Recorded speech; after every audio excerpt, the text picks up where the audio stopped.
This episode of the Entertaining Stupid Podcast is brought to you by Jayson's new soda, Gender Fluid. Guys, have you ever decided to hang out with the boys and have a few drinks? Then while all of them are pounding back generic light beers like Natty Light, you decide to have a gin and cran. Those guys get all rowdy and ask why you're having a girly drink. Well, that isn't the problem no more. Mix in a bit of my new soda, Gender Fluid. It turns any drink into one that's either manly nor girly. It can be both whether it wants to be. It's multi-purpose industrial strength seltzer water infused with a vague hints of lavender, lemon, cucumber, wood chips, and bacon. It goes great with everything and nothing. Visit www.thisisnotapodcast.com and use promo code SIP and SLURP to get free delivery. That's promo code SINPNSLURP at checkout to get free delivery. Gender Fluid. It's time to get woke, you fucks. Dude, that's awesome. Nice.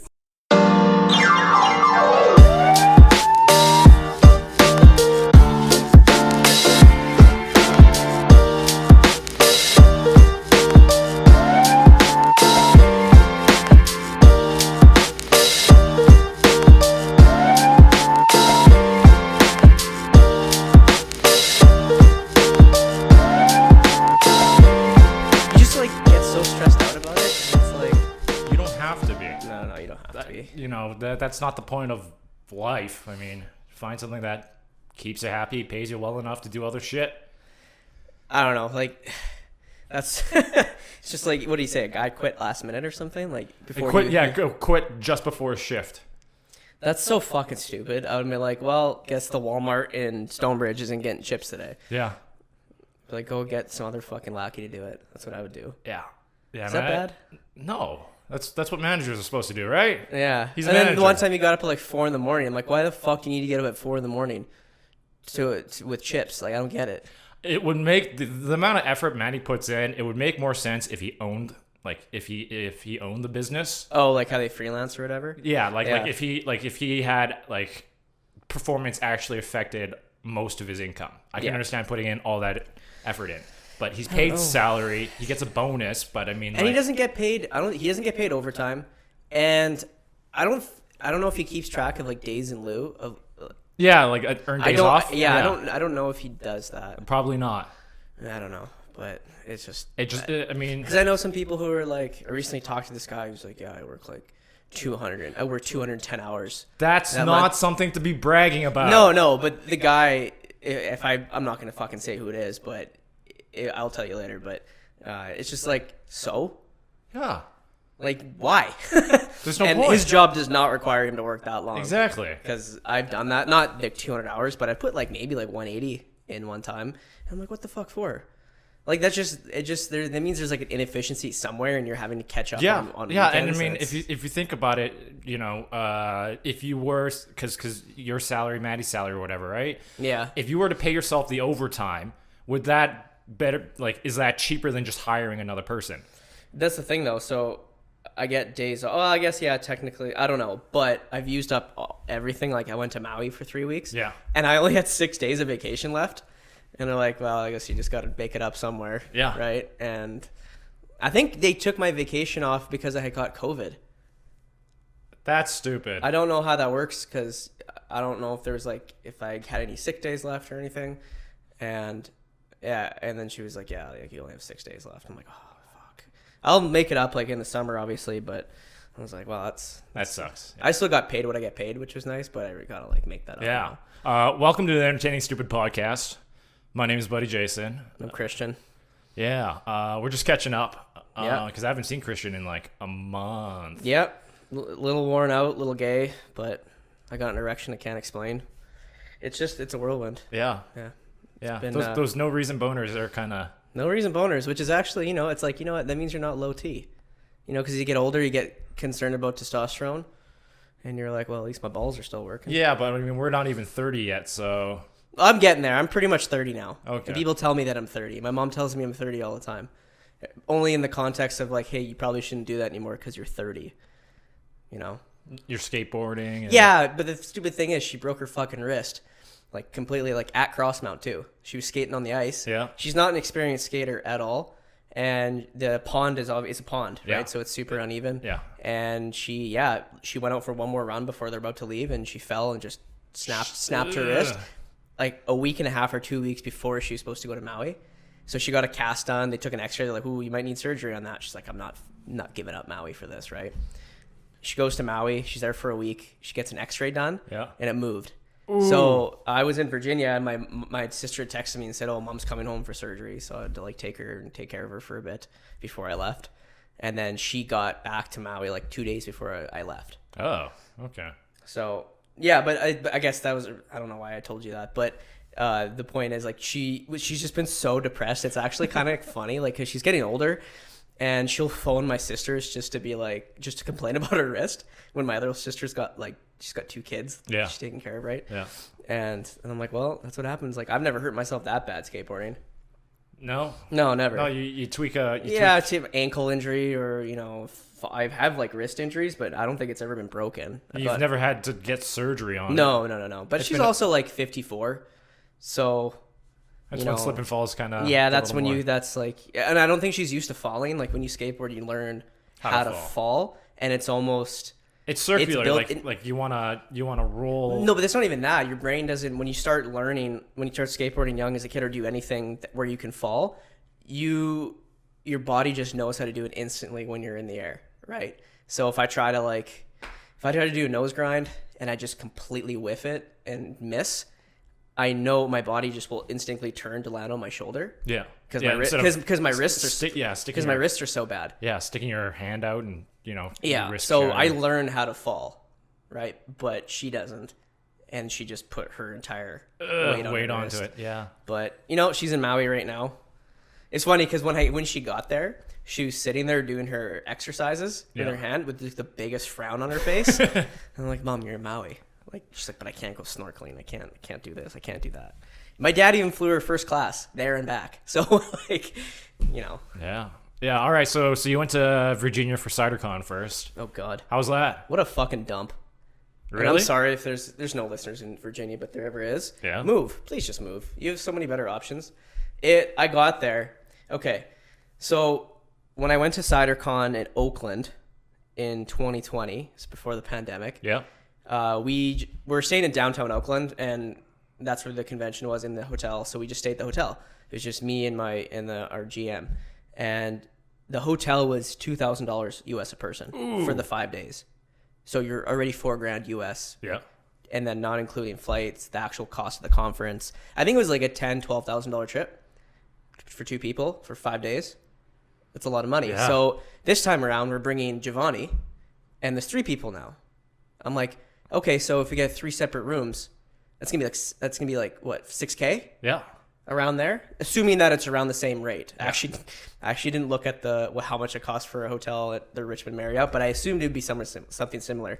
So I said, hey, I know we can get a Vrbo, we can get an Airbnb for a lot cheaper, right? So I looked into it. I tried to find something close to downtown that we could just Uber there and back.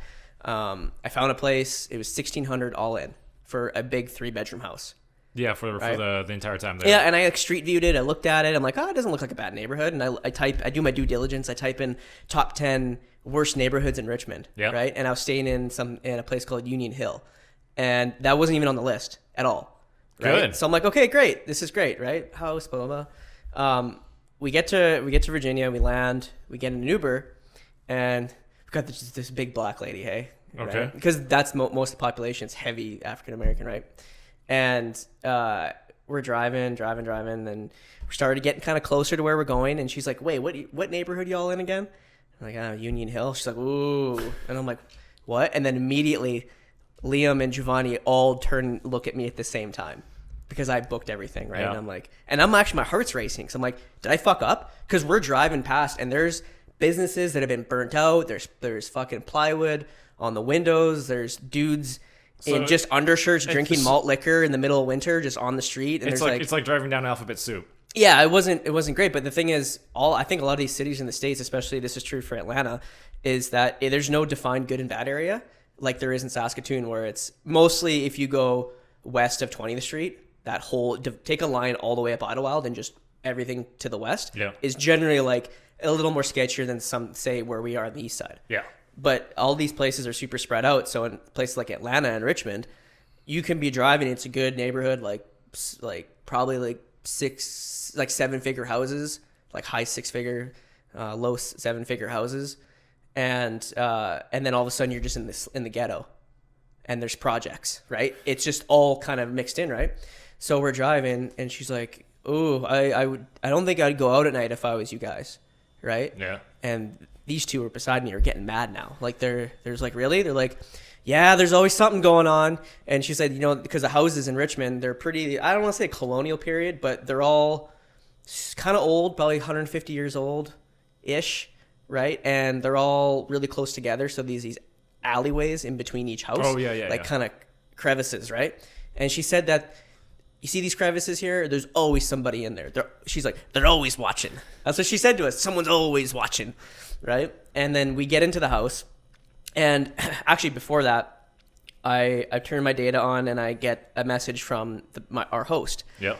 And it's a long list of security things. Like, once you get in, you got to put the keypad, like the coding of the keypad at this place. And then you got to go to the tablet on the buffet and turn that off. And then when you're inside, you got to push stay, put the code in, make sure the doors are locked. When you leave, do the iPad first, then go to the key and make sure that there was like 3-4 fucking codes we had to remember for this place because it's security, yeah. Right?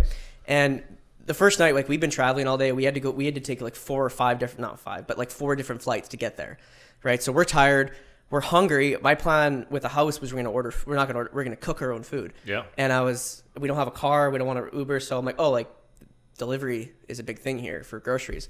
Everything's closed. They don't deliver after 9 o'clock. So I'm like, well, fuck. We're hungry. We have no food, and we're scared. We're literally scared. We're like peeking out the blinds to see what was out there, and there's no one out there, right? And they're making fun of me. They're like, we should just stay in a fucking hotel. Why did you have to do this to us?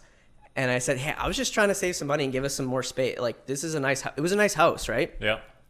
We wake up in the morning, I make my coffee, I look out the window, and there's just a bunch of white people walking their dogs.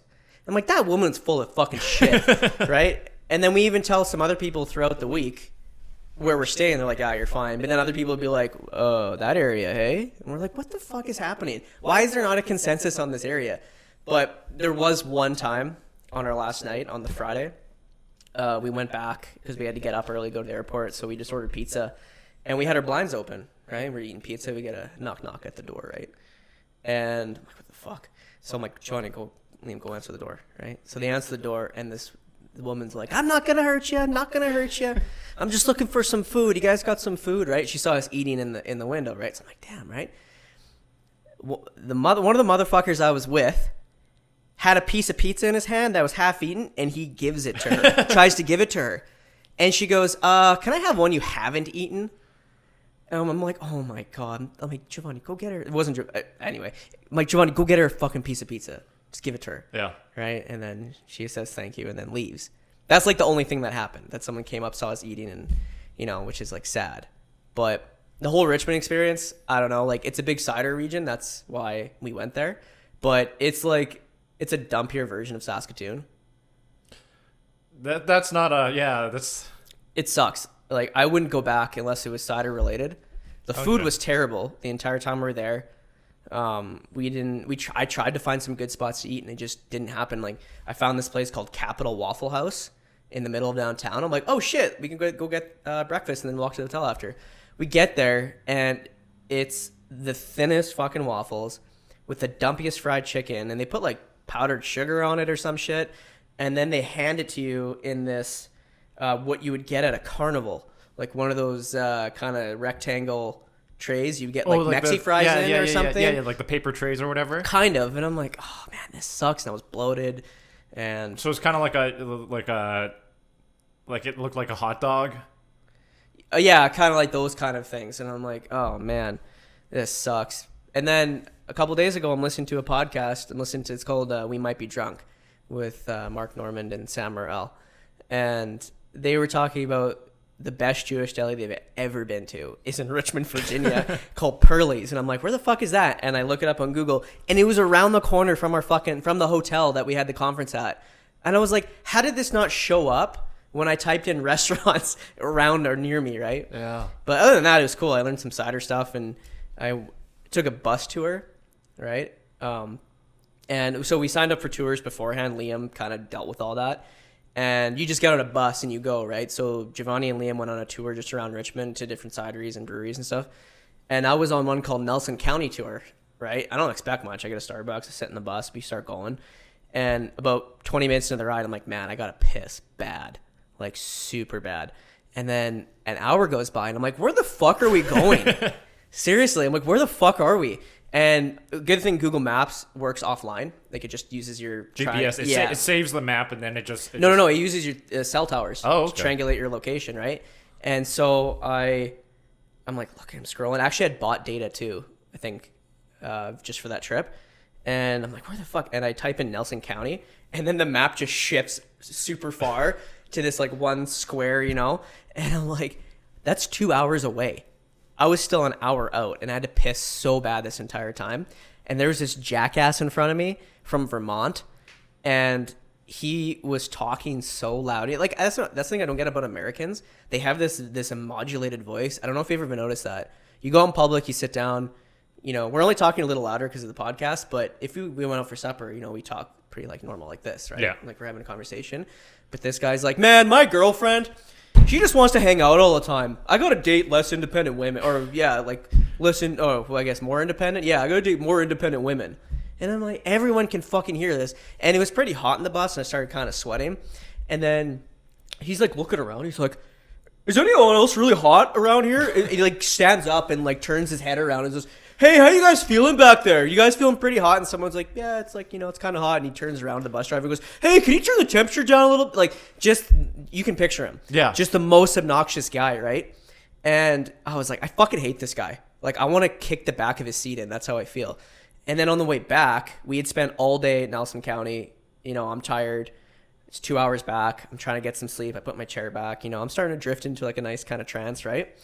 And all of a sudden you hear, hey, Mark! And I open my eyes, and he's just staring directly at me. But he's talking to the guy kind of behind me. And I'm just like, and he's like, hey, Mike, want to get some oysters? How do you feel about oysters? You like oysters? They're probably pretty fresh, or the ocean's like just right there. And I'm like, what the fuck? What is this guy's fucking deal? Holy shit. And then he was at the cider share. There was like the thing where you pay to display your cider and people try it. Yep. I skipped his shit, man. I was like, I hate you, and I'd never want to see you again. Right? Yeah, doesn't matter if his product is phenomenal or whatever. It's probably good because like they use Vermont apples. That's like an apple growing region, and there's some good cideries out of there. Like, but no, I can't deal with you. I hated this fucking guy, man.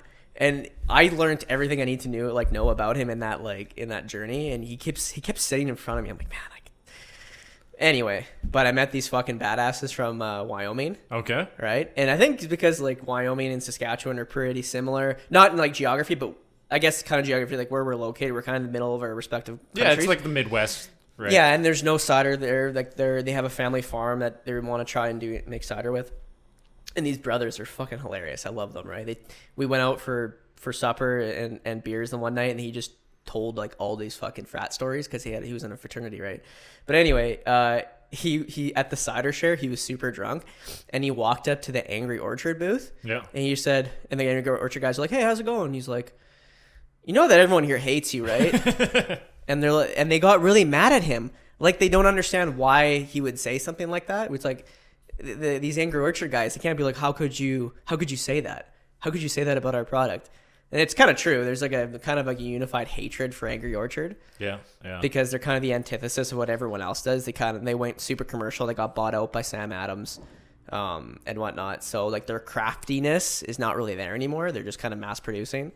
Kind of similar to Crossmont a little bit, like on the mass production, but a lot of these places are super small ciders, right? But he's just like, you know, everyone here hates you, right?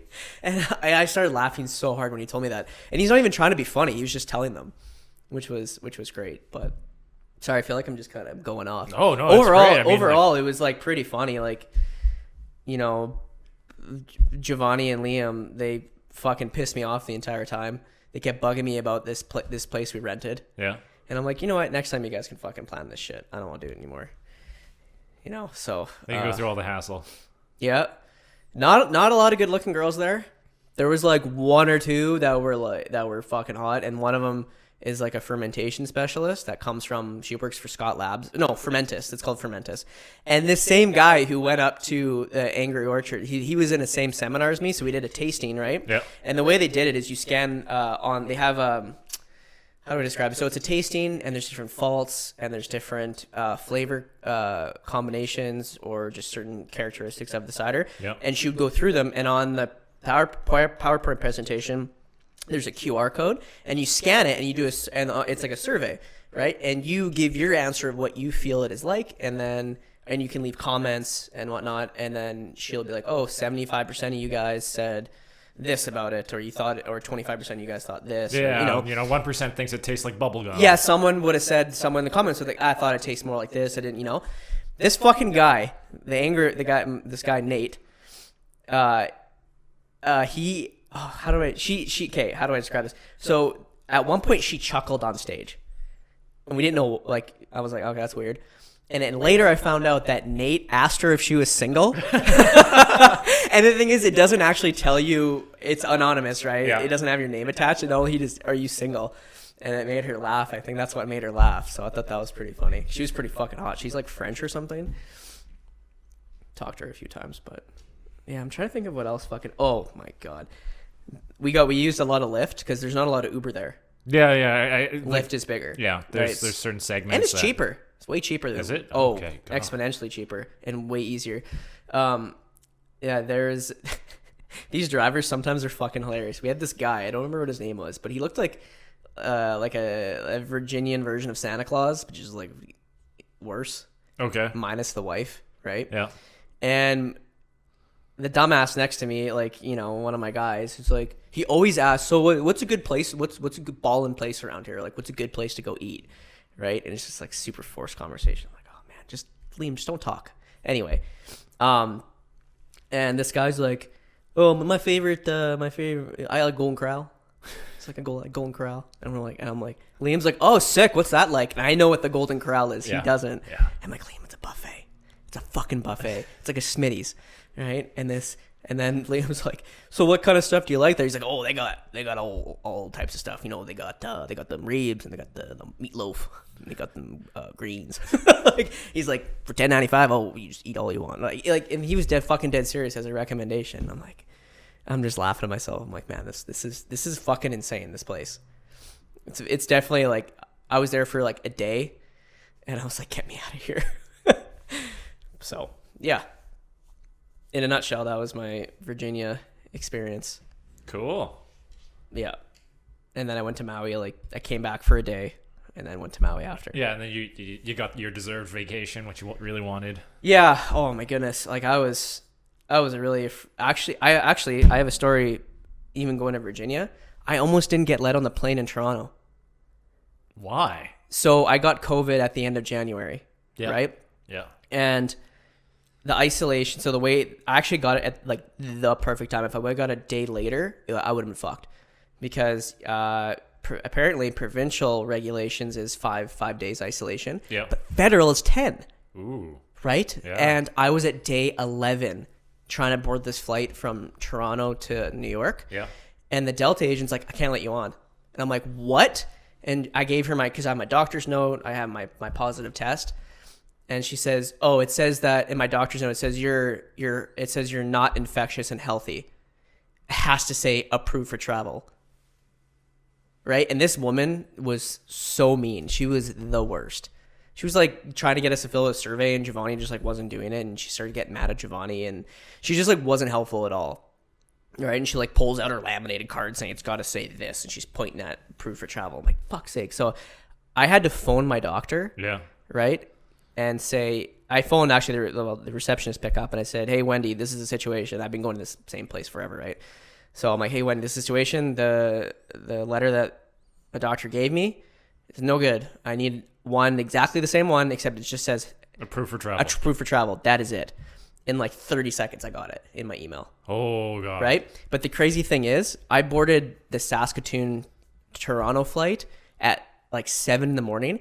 If they would have stopped me there, I would have been fucked because my doctor's office wasn't open. Ooh, yeah. So I would have been screwed. I would have to I'd probably get rebooked and show up late, but that was annoying. And then, yeah, so then I got on the flight with that, and that was nice. Air travel is just stupid nuts. Also, in my isolation, at the end of, how have you had COVID yet? No. Okay. Or I may have had it, but not I didn't feel any symptoms, so I might have not gone and got tested. Maybe you're just exempt from coronavirus. Yeah, as Dan puts it, I'm genetically immune because I developed it. Yeah, I smell a conspiracy. Yeah. But so what happened was they phoned me. So this is 2 days before I leave for Virginia. Yeah. Public health phones me. They say, how you feeling? I'm like, oh, I feel great. I feel fine. Haven't had symptoms for 3-4 days. I'm starting to test negative on the antigen test. And she's like, are you on any medication? I'm like, yeah, I'm on this for my asthma. I'm on this for my skin and, stuff like that. And then she's like, okay, just let me, just hold on a second. So I wait on hold for about, 5 or 10 minutes because she's talking to her manager. She comes back and says, okay, so you have to isolate for a further 20 days. At the end of 20 days, we'll phone you and we'll check up on you. And I'm like, whoa, wait, what? Why? 20 days? Why? She's like, and I'm like, 20 days? She's like, yeah, I know it's a long one. That's how she said it. And I'm like, and I'm thinking in my head, I'm leaving in 2 days for Virginia. Yeah. Right? Or 2-3 days. And I'm not going to tell them that, right? Because I'm not stupid. Yeah. And then she said, yeah, because you're on immunosuppressive medication, you're more at risk again or something, right? And I don't think they asked I did tell them that it was for atopic dermatitis because the medication I'm on is also used for cancer patients and organ transplant patients, right? And that is more severe. Yeah. Right? And so I'm like, oh my God. So I phone my mom right away because my mom she runs she would run a bunch of the travel clinics for vaccines. Yep. So she knows the doctor in charge of everything. So anytime someone tests positive, their test will come back and at the bottom will say Dr. Hasselback. So my mom knows her very well. And I phoned my mom. I said, hey, this situation, they're telling me I got isolated for 20 days. And she's like, what? And I said, what do I do? And she's like, don't worry, I'm going to call my friend. Phones her friend. Half hour later, my mom phones me back and says, no, you're fine. I talked and she said, if anyone asks, just direct them back to the main, Hasselback, right? Yeah. And I'm like, all right, cool. And then they said, oh, we're going to phone February 8th, which is the day I leave for Maui, right? But they phoned me on February 5th, which at this time, I'm currently in Atlanta International Airport waiting for my flight to Calgary. Yeah. So I get a phone call and I'm like, hello. And they said, oh, hey, this is so-and-so from public health. Just checking up on you. And it says here that your isolation ends on February 8th. And right away, all of a sudden, you hear, okay, Delta flight boarding for Mobile, Alabama. And I'm trying to cover it, right? And she just keeps talking. She's like, how you feeling? Any chest tightness? I'm like, no, it's good. All of a sudden, you hear another Spirit Airways down to Pensacola. And I'm trying to really, I'm tucked in my knees now with my head in because I'm trying to block out the sound. Yeah, it's you can't cough. Yeah, because because then they'd be like, are you in an airport right now? And I'm like, yeah. And then they would try to probably find me. Yeah. Right. And then I would have to pull out the whole, no, I was told by this person, but I'm just trying to get through it. And then she's like, okay. And then at the end, I'm on the phone for 5 minutes. She's like, at the end, she's like, okay, well, if anything happens, just don't call 811, the health line, and you have a good day. I'm like, oh, thank you. Boop. Turn it off. I'm like, Jesus Christ. If there was any time they could have phoned me, that was the worst. That was the worst time, as there's a big announcement, right? So that was interesting. So, yeah. Yeah. Yeah, so but COVID, I feel like it's done. Either it's done or the news is just so focused on Ukraine right now that COVID has taken a complete, it's sitting in the third row right now. Yeah. Yeah, I think we're all learning to live with it at this point. I don't know, I don't see numbers anymore on the news. Do they still talk about COVID cases? No, at least with Saskatchewan, we have stopped reporting even though my sister says it's still bad. ER those are all probably unvaccinated people. Are we allowed to talk about this? We're talking about. We're not giving information. Yes. Okay. Yes. Because this whole we can't say things we don't mean in a sarcastic tone. Oh, because the algorithm doesn't get it. Yeah. Yeah. So we can't recommend any kind of thing. But Yeah, so that's kind of nice that COVID's kind of, it's dying out. It feels like until another variant hits and then kills everyone. So I don't know how you been. All right, I guess. It only took like 20 minutes to ask you that question. Hey, I mean, we haven't seen each other a while. I want to catch up on some of your stories there, but on my end here, moved into this place. It was fun. It was fun getting the guys to help me move. Dan slipped on the U-Haul truck and like slammed his knee against one of the steps. Yeah, and he could not move. Like he was just sitting there like Family Guy Peter Griffin. Like that's exactly what I was thinking of. But I feel like I didn't want to say it because that's low hanging fruit. Yeah, like, that's too easy of a comparison. That was like he did that. Like he moved one thing into it, and yeah, just slammed his knee against the U-Haul truck there, and like would not help me move anything else. Was he wearing Sanex when he was helping you move? No, he was in his Carhartt snow pants. Yeah. Was he wearing his tie-dye shirt too? Yeah. Really? No, that was good. That was a good guess. Yeah, and like he was just in there, just crying in pain, and then we came we moved everything up into here, and he was going on about like how much of a hero he is of going through the pain while hobbled, how he's like Terry Fox for fighting through. Oh God, I was gonna say maybe he's brave for coming out of the closet. That's the real hero. Yeah, and then it's about time, Dan. You should do it. And then of course, you fit in with the gays. Yeah, I move into this place, and Dan's the first one to take a shit in my toilet. You know what? There's something. One time I tried to submit a term to Urban Dictionary. Yeah. Because I thought it was good, and then it got rejected. But I called it a virgin toilet. Is when when you take a shit in a toilet that's freshly cleaned, right? It's almost like how you clean up a kitchen before you make supper, right? If you're like gonna take a shit, you just clean the shit out of that toilet. The Lysol and the wipes, and it's just a pristine toilet. And then I don't know, just your shits feel better. Yeah. So, but he sodomized. Yeah. Your toilet. I would be mad. I'd be like, dude, what the fuck? But I guess I don't know, if you got to shit, you got to shit. Yeah. I mean, where else is he gonna go? Was it bad? What if he plugged your toilet immediately? Yeah. No, that was. Did you have a plunger ready? No. Oh my God. No. I would have been like, Dan, you go get a plunger. There's a PetSmart over there. I'm sure they got one. Well, at first, because we were just moving stuff in, I didn't bring any toilet paper or anything like that. What? What do you wipe his ass with? No, there was toilet paper because when is it a complimentary when you move in? No, my mom had stopped by with some stuff just to move some of the smaller stuff in. And so he was sitting on the toilet the entire time waiting for toilet paper? No, that'd be pretty funny. The toilet paper, like my belief was that there was no toilet paper in the facility. Okay. There was, but Dan goes, I need to take a shit. I'm like, no, you can't. There's no toilet paper. He's like a kid. He's like a kid. We're like, no. Yeah, he was just standing there like, what? What do you mean you don't have toilet paper? Like, I got a shit. He's like, you got a good rug? You got an old rug you're not going to use anymore? Well, no, Dad, if I packed it to bring it to my new house, my intention was to use it. But no, go ahead. Yeah, so then Dan's just like freaking out, and he looks at me and he's like, you're lying to me. There's toilet paper in there. I'm like, oh, okay, well, I mean, thank God my mom brought some toilet paper. You really lucked out there. It's like single ply, and he just uses way too much, and that's what fucking plugs it, and then there's just shit going everywhere. You warp the floors. Do you have like how do you pay rent? Do you just e-transfer somebody? Or I pay through an online web portal with my credit card. You use your credit card for rent? Yeah. That's fucking sick, actually. Yeah, I get to collect all the points. Oh, the points? Yeah, mileage. I should get my sister to set up like a Visa account or like she can get like a what is it, Square or whatever.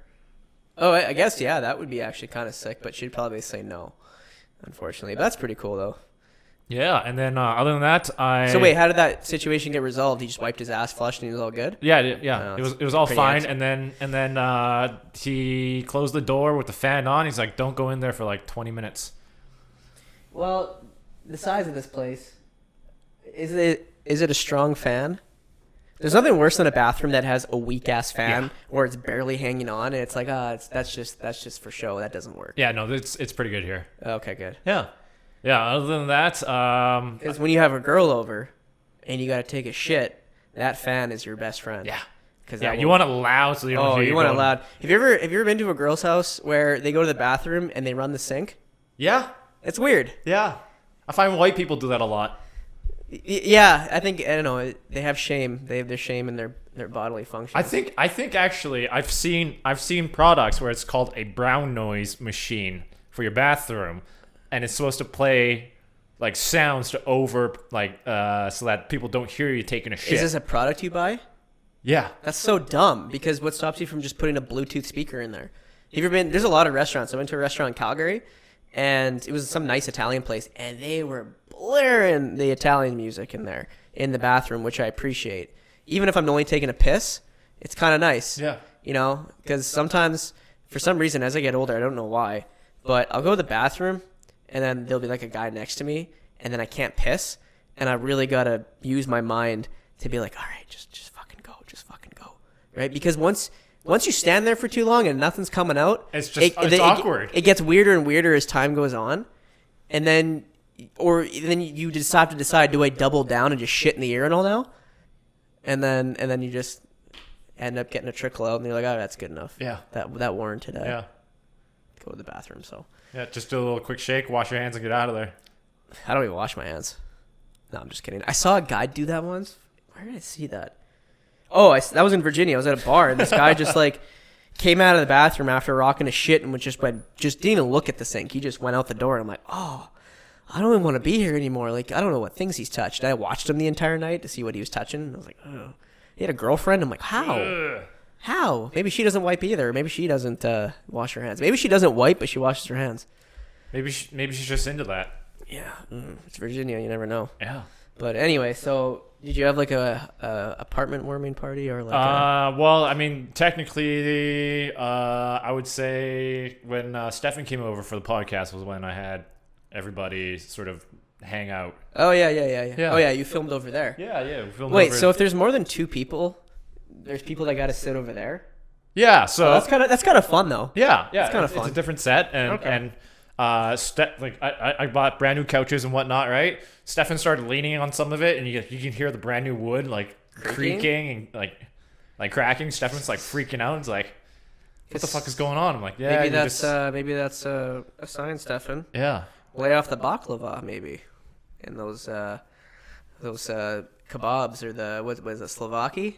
Souvlaki, yeah. Souvlaki? No, Souvlaki, the tzatziki and all that. Oh yeah, you gotta lay off the tahini, buddy. Yeah. You're gonna owe someone a new couch soon. Exactly. But other than that, yeah, I've just been doing actually my CPA program. Oh yeah, you're still doing that, eh? Yeah. How far are you? I'm finishing up my first module of the actual program. Okay. And like it's just been I come home after work and then just study and work on papers for like 4 hours all throughout the week, and it's stupid. That's boring. Yeah. I'm sorry. No. When in business school, my least favorite part about it was the accounting portion of it. I hated it. I was terrible at it, and I hated it. See, I'm on the section where I have to do personal tax now, so I'm going through. Isn't that pretty easy for you? It's all the special like foreign tax credits and. Okay, never mind. I don't want to. Yeah, no, it's not fun. I mean, it's pretty boring. Yeah, you seen any ladies? You playing the Tinder or the Grinder? I don't like dating apps. Well, no one does. Yeah, I don't use them. It's like porn, right? It's you still use it, but you feel terrible after. Yeah, but you always go back to it. In my mind, you tell yourself never again, but you find yourself back there. It's like when you go grocery shopping while hungry. Oh, I get it. Yeah, because your quality and taste goes down. Yeah. So that's why. Okay, that's understandable. Yeah. Why, is there a story there? Well, no, not really. I just feel like that's the case for me at least. On there where it's like. I don't know. Yeah, it's stuff that I would just walk past or whatever. It's like might as well cast a big ass wide net. You never know what you're. How's that working? I stopped seeing a girl about 2 weeks ago. Okay, well maybe you should start from the beginning. How did it start? Okay. Well, I met her. Let's see. I was out grabbing some bubble tea. And she's Asian. Actually, no. She's a white person. Likes bubble tea. Yeah. Okay. Yeah. I was Hey, just it's 2022. Why not? exactly. I was chatting her up at the bubble tea place and Well, good exchanged for you. numbers, and I continued or started to see her for a little while, and then things kind of fizzled out and didn't work. We just kind of That's it. That's everything. yeah. What you gotta, you gotta give me more Okay, details. okay. Man. Well, I mean, like we you know how we like to dissect this shit. Sure. We went on a couple of dates. And What did you do for the dates? Where'd you go? Did you pay? Yeah. So first one, my typical go-to is we go to Now, grab a couple of beers. 9 Mile, really? Yeah. Okay. Yeah, and it's a nice. I like walking down by that river landing kind of area there. You go to the Kubota, or whatever. What's that called? The big the pagoda. Yeah. Not pagoda. That's a ATV, I think. Yeah. The pagoda, and you went. This is my people built this. Yes. Literally, my grandfather built this. And she's like, "Wow, really?" She's like, "Wow, that's pretty cool." But yeah, it's pretty much mine. Yeah. So we walk around that area, and then what we'll do is I'll take them up to Broadway as well, and maybe stop by one of those cafes or something like that, grab a little bit of dessert. Okay. Right. In the first date? Yeah. Oh, okay. Cool. Yeah. Yeah. We start off, grab a couple drinks, do a little bit of walk, and then finish the day. That's a good grab some move. It's usually a good dessert. move. Yeah. Yeah, and I mean, talking to her has been fantastic. Shared a lot of interests. I think what really got to me was after the first night we slept together. Yeah. I throw out the words. I throw out the saying, don't kink shame people a lot, but there's a lot of things that I just got kind of uncomfortable with. She put it in your butt? No. She wanted to peg you. No. You got it. You pegged her. No, she's submissive.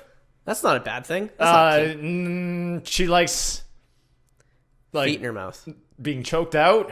A lot of girls are like that. Do you know the song, The Weeknd, "Take My Breath"? That's about choking a girl during sex. Okay. Listen to it next time. It's "Take my breath away," and make it last forever. Yeah. Yeah. That's It just I don't know. It felt weird to me, and I was like, I don't feel. well. comfortable. How hard did you choke? She wanted both my hands around her neck. Oh, you just oblige a little bit. You don't have to fucking kill her. Like you just go, oh yeah, and then I don't know. If she says harder, then fucking go for it. But you see, okay, obviously you weren't comfortable with that. Was that the deal breaker? No. The deal breaker was She got pregnant. Shit, I'm sorry, man. Yeah, no. She wanted You're like, she wanted I'm me to outta go here. in without protection. I'm like, I'm not doing that. oh man, what's her number? Jesus, I'm not doing that at all. we can be Eskimo brothers. Yeah, so that kind of that was Give her the Round Asia tour. yeah. Okay, sorry. Continue. Yeah, so that was what was like. Okay, no, that's a step too far. I've What You're telling me that you didn't like choking her, and you were fine with that, but then she was like, "Go in, raw dog," and you were like, "Get out." Yeah. Really? Yeah. Oh. Well, no, I mean, like I wasn't. It was immediately Did you put a condom on and she just slapped it off your dick? Like what happened? Well, I put a condom on first, right? The wrong way. Yeah. Always the wrong way first. Yeah. And then we were having sex, and then at some point pulled out to catch my breath or whatever, and she just kind of just I think you're gonna say to catch your cum, and I'm like, oh, okay, that's okay. Take a little bit of a breather, and she just goes and like yanks it off. She's like, yeah, I don't want this on. I'm like, That's fucking awesome. I'm so sorry. You and I are different beasts. I would be like, all right, let's do this.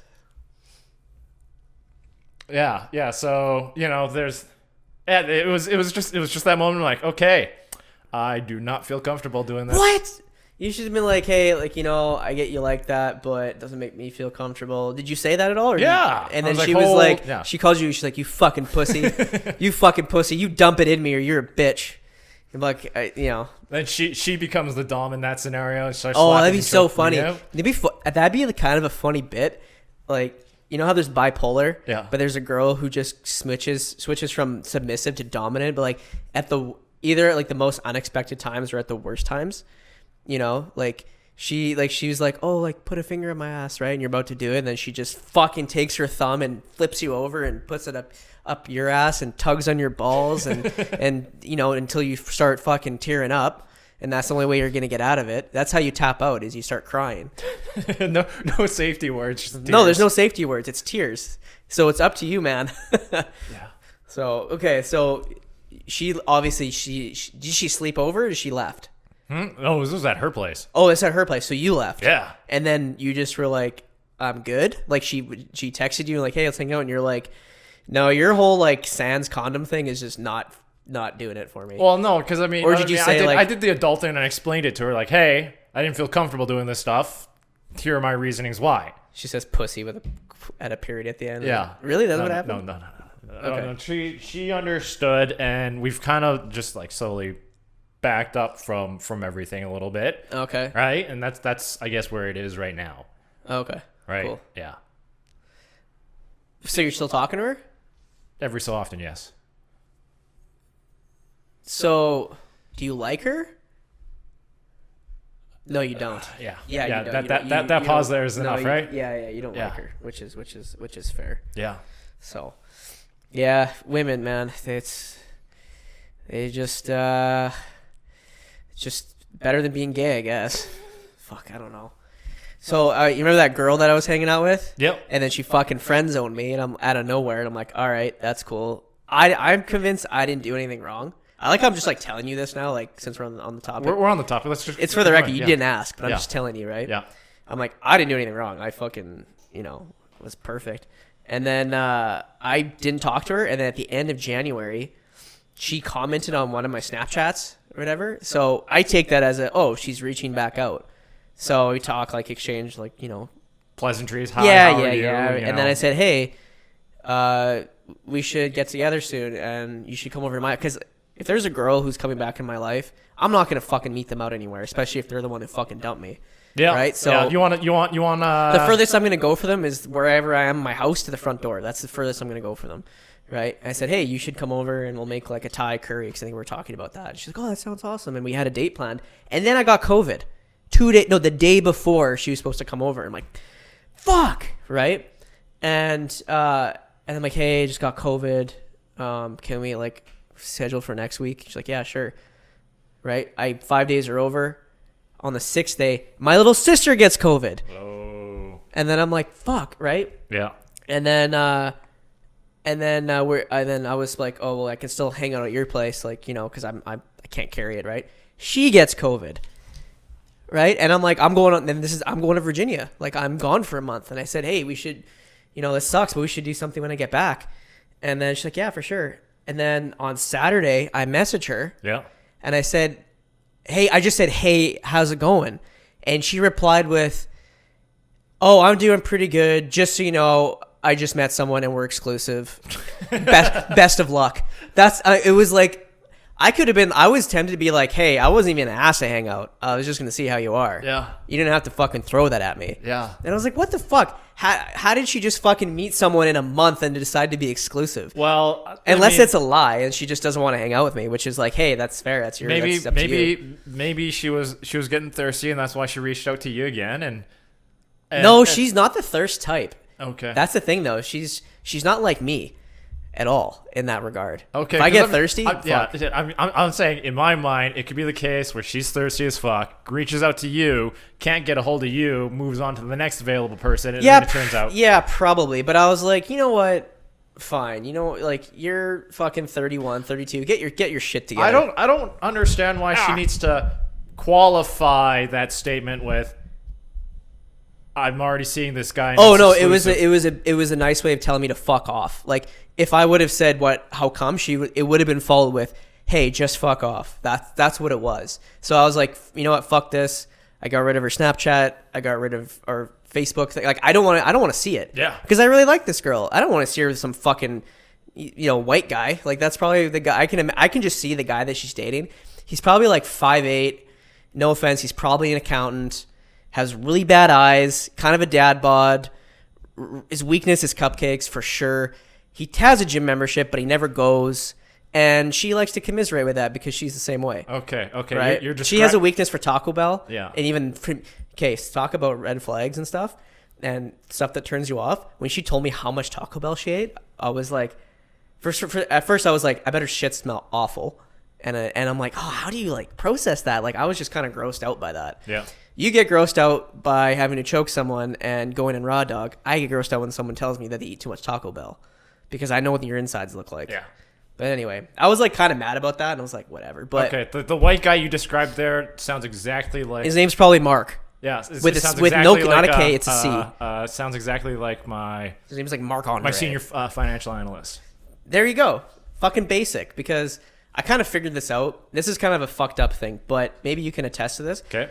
I went on a date with a girl a couple days ago, and she's half Chinese, half Italian, okay. but she's from Vancouver. And I said, hey, like being biracial, growing up, did you have like a better perspective about things compared to people around you?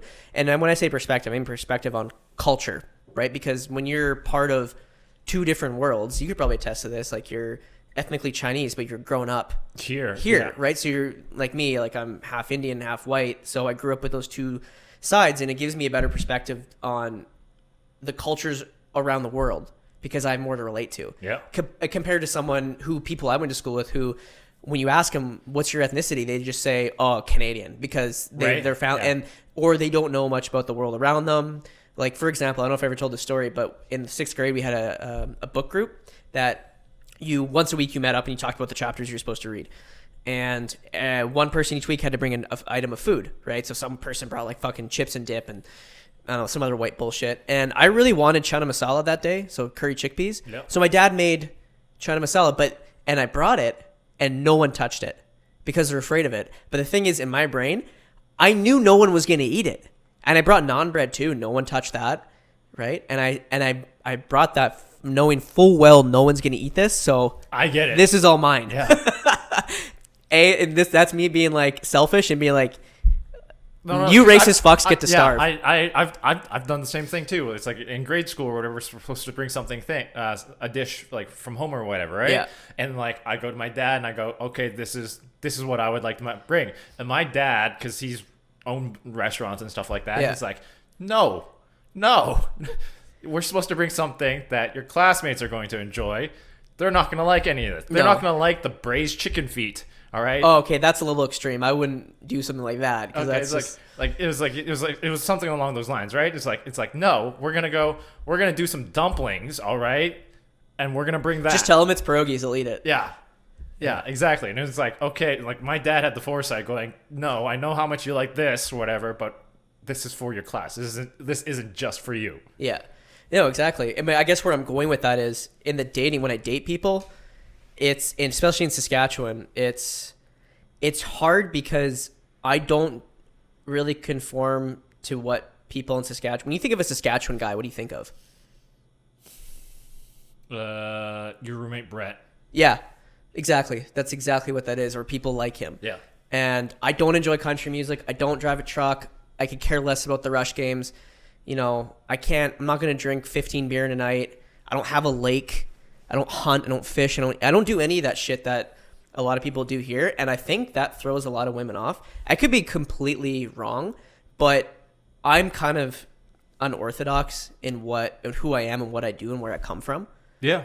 Like, I'm not like this white guy who grew up going to some fucking, I don't know, who did like the accounting program business and then got a job after and then has a dog and likes to fish, you know, and has a lake. Like, I'm not that guy. I'm completely different from that. Like, I grew up mostly being with a close group of friends or by myself, like skateboarding. Yeah. Skateboarding, cider making, you know, my ethnic background, it's all completely unorthodox.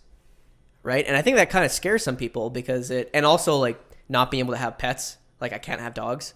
Is a big turnoff. Yeah. And actually now, if I do talk to someone on those apps, I'll give them a warning ahead of time and say like, hey, I got a really bad dog allergy. Is that a deal breaker? Because I don't want to go out, spend $50 and waste my time for her to tell me that, oh yeah, it's not going to work because of the dog thing. Yeah. That's something I learned. And having a dog allergy, especially here, is such a big deal breaker. There's a lot of girls with... Yeah, it's fucking, they're like, if they're like, oh, what do you want in a guy? But like, I can tell you want them to eat your sushi and pet your dog. That's what you fucking want, right? So someone has to like take me and my kind of quirkiness and my unorthodoxness and my issues with food and my There's a lot to put up, So it's like, it's gonna take a special person in that regard, right? And I can't blame them because like if you have a dog, that's important. I'm like, I would never be like, hey, you have to choose me or this dog. Right? That's just the reality. But if I went to somewhere, like if I went to Lebanon and dated, right, and talked like, I fit in more in terms of like my appearance. Yeah. But also the girls there, I think, are probably, from what I know, are a little less like superficial and caught up in those kind of details, right? Like how many times, there's so many times where a girl on an app will be like, how tall are you? Like I was talking to this girl and she said, how tall are you? I'm like, I'm 4'4.5", right? And then we kept talking. She's like, wait, you actually 4'4"? I'm like, no, I'm not fucking 4'4". You see my pictures. Do I look like a guy who's 4'4"? And I'm like, I'm 5'5". And she's like, oh, I'm 5'9". And then I'm like, oh, that's like, I just ignored it because I don't care. And then she's like, oh, you're 5'5". You seem pretty cool though. And I'm like, this is what I'm dealing with. Is there like a height to cool ratio that, you know, that it's correlated? Like, I don't get it, right? And some people have their preferences. Like, it's fine. You can have your preferences. Have your preferences, but I mean, like, don't be like, oh, you're pretty cool for being someone who's 5'5". It's like, okay, like it's easier. It's, you know what? It's harder to put on a couple inches in height than to lose a few pounds. So see you in the gym, fatties. Yeah. There you go. So I guess that's, I don't know, like, does that ring true for anything that you've I agree with that because I don't know, when you sit down and you start talking to people or start talking to a girl and they ask you questions or whatever, and you know, they ask me about my family and stuff like that. It's like, yeah, I live by myself, but my mom comes over every other day and all she does is just like clean up after me. Like she'll go like, really? Yeah. Okay. I'll like, I live here by myself. I do the dishes, I do my laundry and stuff like that. But my mom still comes in. She'll sweep the floors, wash the floors, wipe down the countertops and stuff like that. Restock all my fridges and okay, that's kind of nice and stuff like that. And like, and then just leave. And then it's like it's just the weird, it's just a lot of girls thrown off by that, like, oh, this guy can't fucking sweep his own floors. Like, I don't know, maybe they think that do you I can't explain? take care Do you is that a cultural thing? Yeah. Okay, do you explain? Yeah, I explain it to it. Yeah, it's a culture thing, and then it's also the fact that, you know, my mom never really raised me and my brothers because she was out working. Yeah. And she owned her own business, and she was working all the time, and I was raised by my grandfather. Yeah. And then now that she has free time, she kind of wants to. Yeah, to be a part of your life. So they're doing all this stuff, and like I don't know. I've had some girls explain it to me where it comes off where it's like I'm very reliant and needy on my mother.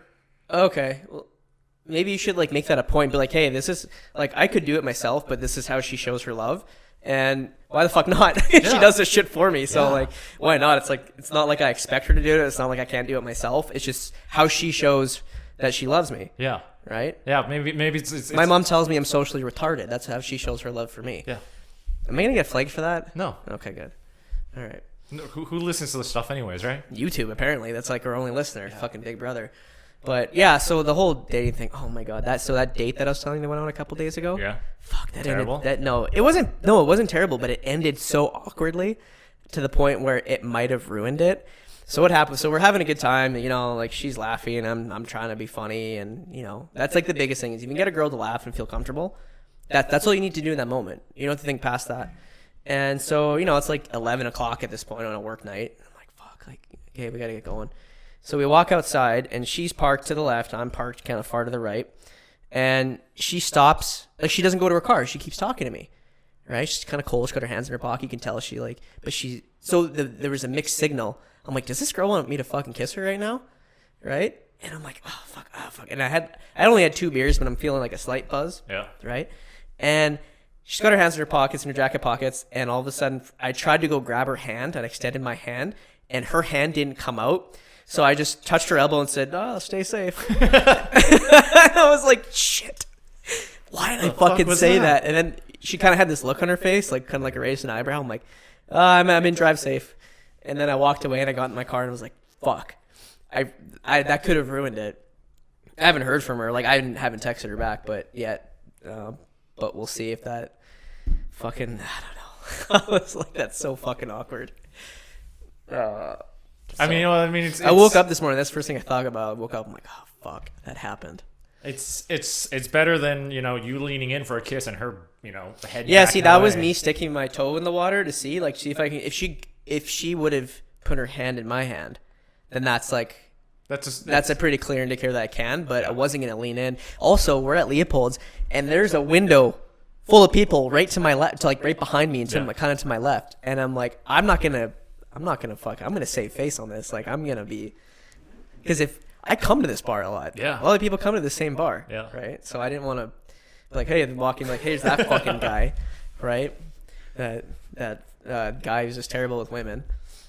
So, yeah, it's definitely hung out with a girl in Maui. Ooh. Yeah. Those ones, you meeting a girl on a trip like on a trip. Oh, yeah, I met her on Tinder. I'm not trying to toot my own horn, but I did way better in Maui. Like, then compared here? Yeah, they compared to here. Yeah, I can see that. And it gave me all this fucking false confidence because, this girl and I drove up country, like it's like 45 minutes, went to a brand new brewery, and she lives in a place called Haiku. And it's like this rainforest, right? We show up on her property, and there's like 5 or 6 different units on this big kind of thing, right? Yeah. We go to her, we fool around and do whatever we do, right? And I'm driving back, and I'm like, I got this like new renewed I'm the fucking man. international. Yeah. I'm the fucking dominator of countries, man. Like, check that off the list, right? And then I come back here, and it's like, okay, I got put in my place. So it's like, fuck. Yeah. Yeah. Yeah. I mean, other than getting back to the stuff I've been doing, other than school and oh yeah, sorry, you're still here. It's fine. Other than school and moving into this place, I don't know. I've been working on writing more comedy bits. We're doing this thing where I stick some ad promos that I've written in front of all of the podcasts now. I did one the week before about my new soda, Gender Fluid. Nice.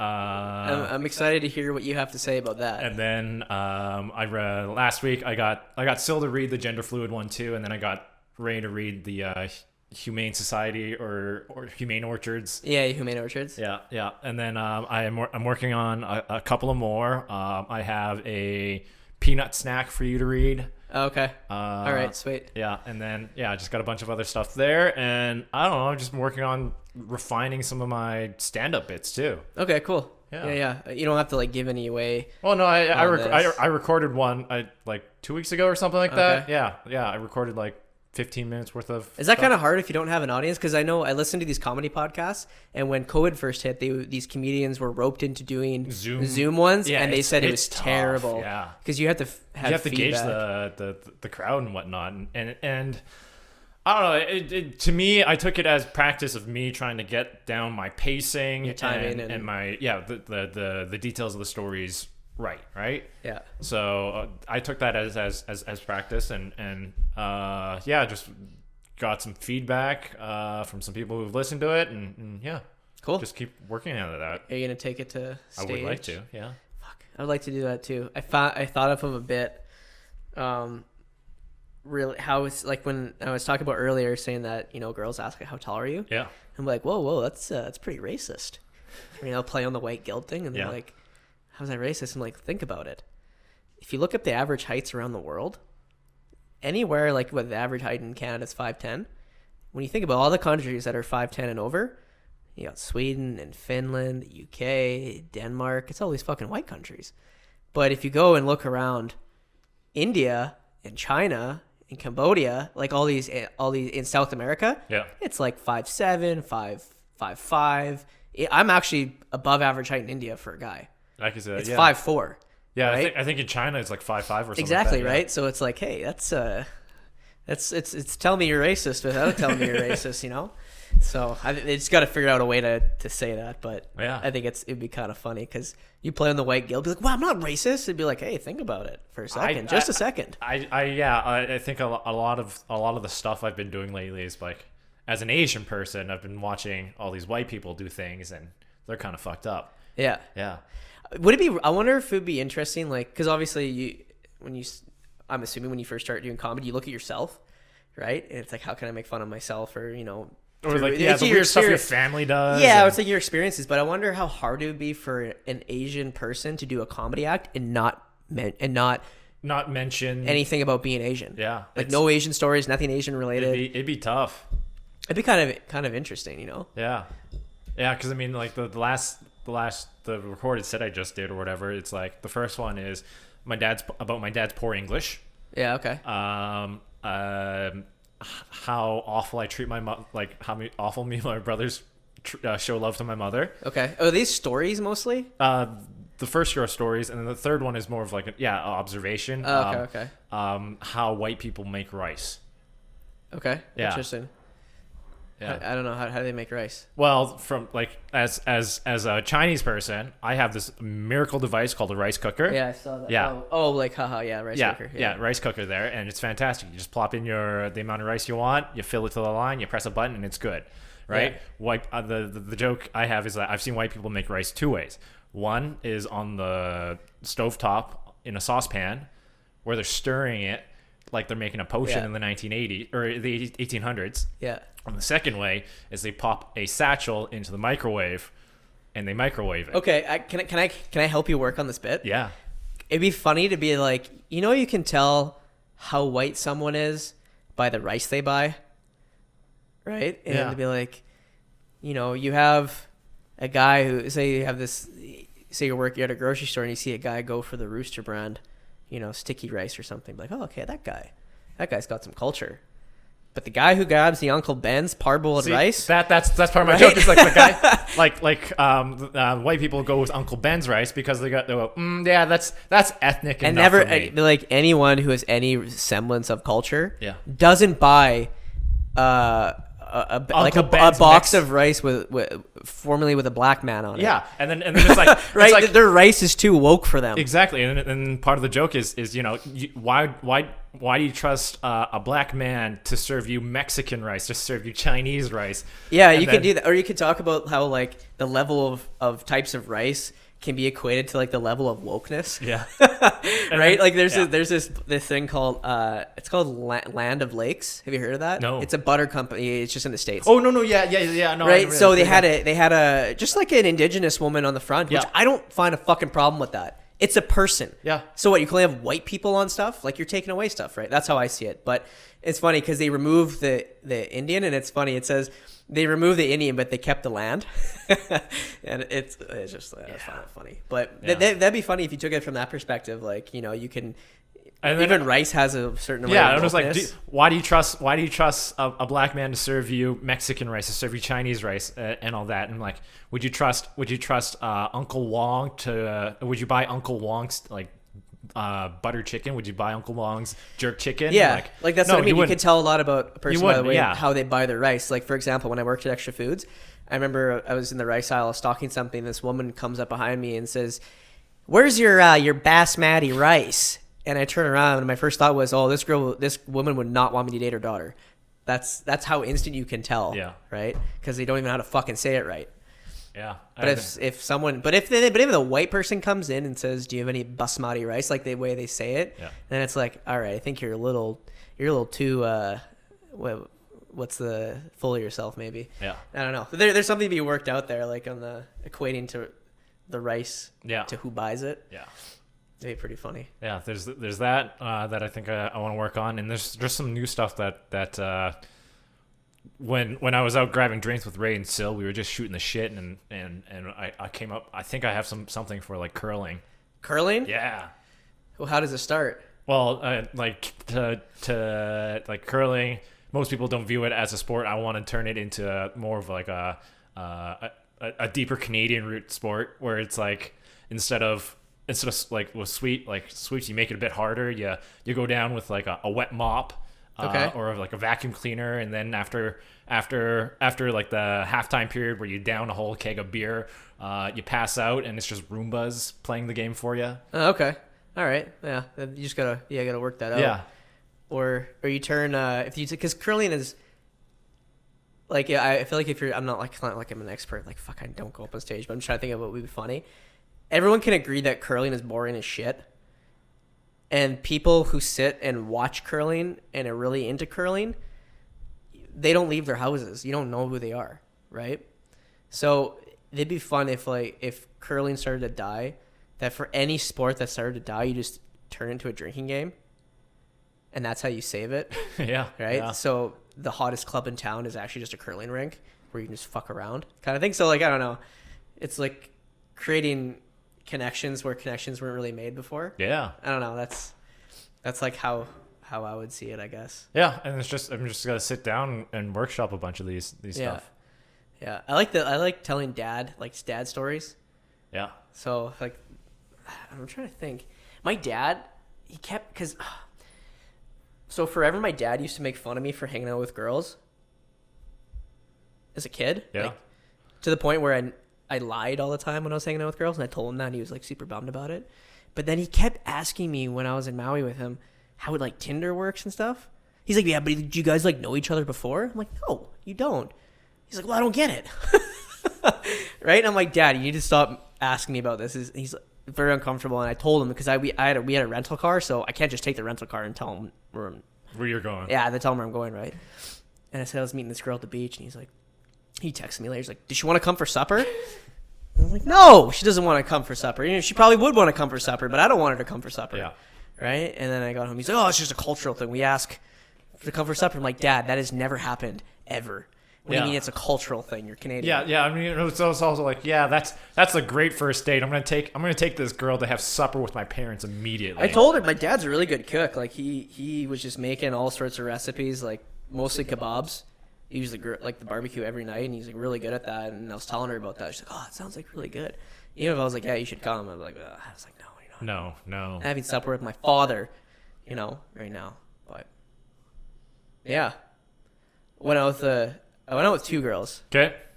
And the one girl, she's from Winnipeg. All right. And you know how I'm talking a lot right now and you're kind of just sitting there? That's how it was. Like for her on her end. Ooh. I just sat there and just listened. She like would tell me shit. She talked about her brother and like how rich he is and shit. And I'm like how he has a business. He's got like a business in the Caymans, and he flies her everywhere all the time, and she doesn't want to really have a job because she wants to vacation every 2 months. And I'm like, well, good for you. And then she talked about this bachelor party, her brother's bachelor party. They went to LA, and how her and her brother got into an argument, and her brother took her head and like slammed it into the bar. And I'm like, she's telling me this like it's fucking normal. And I'm like, excuse me, what? He's like, yeah, he was kind of coked out. And I'm like, oh, Jesus Christ. I'm like, okay. And like, I mean, hey, they're from Winnipeg, so I shouldn't be that surprised. Yeah. So that was yeah. I'd be sitting there going, I don't know how to respond to that, or why this piece of information is pertinent. I think I just went, what, really? And then she kept talking. Cool. She just kept talking, and I was like, all right, well, this was easy. And then I didn't see her after that. Is that a good or bad thing? I don't know. I kind of wanted to fuck her, but it didn't happen. Which is unfortunate because she's like cute, but I had her on Snapchat, but she doesn't answer my snaps anymore. So I'm like, no, yeah. I guess it was just like after one double snap, it's like, okay. No, yeah, I know. You don't double. You never double snap. Hey, there's a bit there. There you go. Just talk about like trying to navigate this Snapchat stuff. Yeah. You don't. What is it? Don't double. I think that relates to text message too. Do you? Yeah, you don't want to, because then you just come off as needy. Right? Yeah, but what if you're someone like Dan who hits the word or hits send instead of the enter key? Or what's a trick?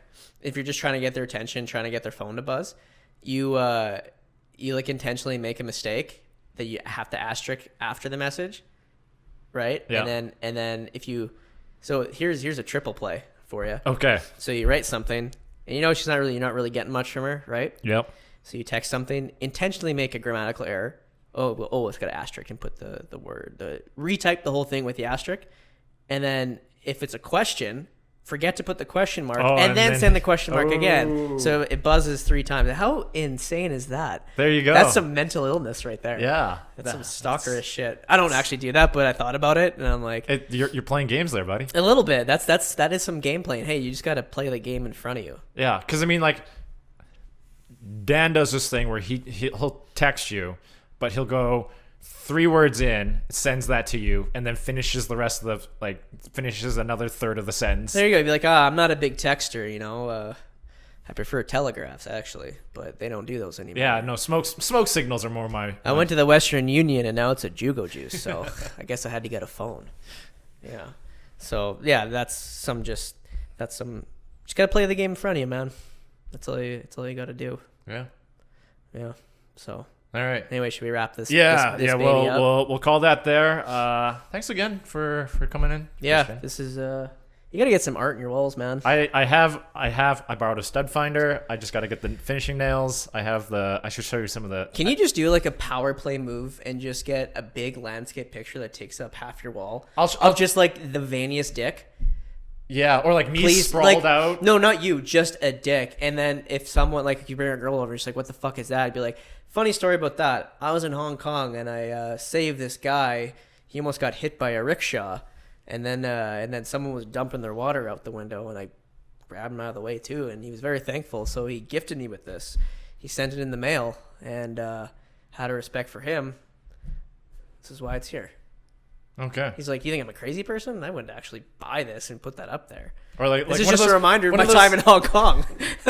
Should be like one of those like. It represents the freedom. I should get one of those like full body oil paintings of me and like a military like one of those old like. Or you say it's royal or paintings. no, you get a bunch of different pictures of you like in different uniforms, and you just say they're like relatives. Like, oh, that's actually my dad when he was young. That's his brother. That's my great uncle. Like, it's just all you. Yeah. It's all pictures of you. Because he'd be like, those look a lot like you, and then he'd be like, Oh, that's a what? bit What are you racist. saying? What do you? That's kind of racist. Yeah, yeah, or like have like a family photo, but it's just me It's just pretending to be my brothers. It's just superimposed. It's all your faces. Like, it's just duplicates of you, and they're like, wow, it's a pretty nice family you got there. And then if it actually goes anywhere, then she actually has to meet your family and realizes how fucked up you are. That'd be worth it for the gag. Yeah, that'd be funny. Funny That'd as be pretty fuck. funny. I should- Okay. Yeah. Anyway. We'll talk to you guys later. All right. See ya. Bye.